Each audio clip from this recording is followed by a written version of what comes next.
Item: SCP-863. Object Class: Safe. Special Containment Procedures: SCP-863-1 is to be contained in a 2 m x 2 m enclosure and provided with nutrition as detailed in Nutritional Chart 863-11. Due to its low risk of breaching containment, SCP-863-1 is to be kept under guard by 1 member of security. In the event of limb loss, SCP-863-1 is to be provided with a replacement from a similarly proportioned crab. SCP-863-2 is to be contained in a 6 m x 6 m enclosure and provided with nutrition as detailed in Nutritional Chart 863-1. SCP-863-2 is to be kept under guard by 2 members of security.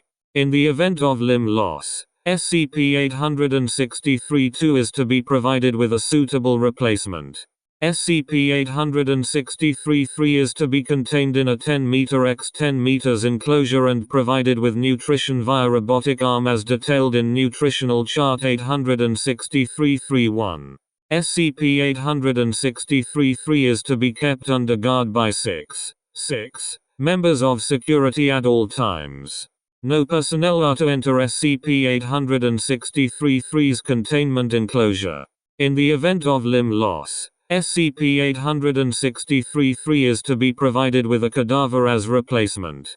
Any specimens of SCP-863 found in the wild are to be destroyed.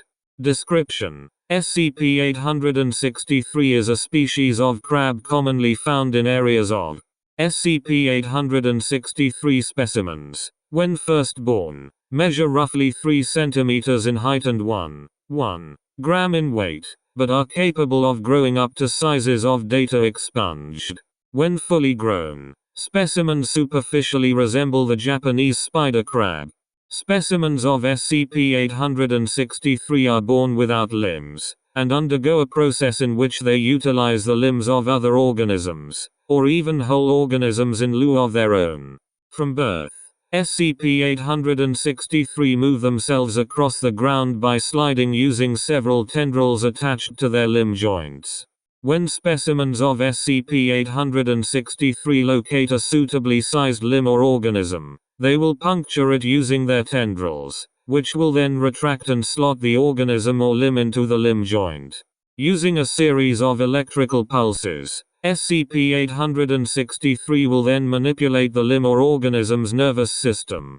This process is not perfect, and the utilized limb or organism will typically twitch or jerk periodically.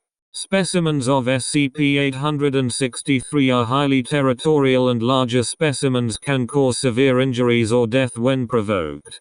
Groups of SCP-863 have been observed to, on occasion, actively hunt for other organisms to remove limbs from.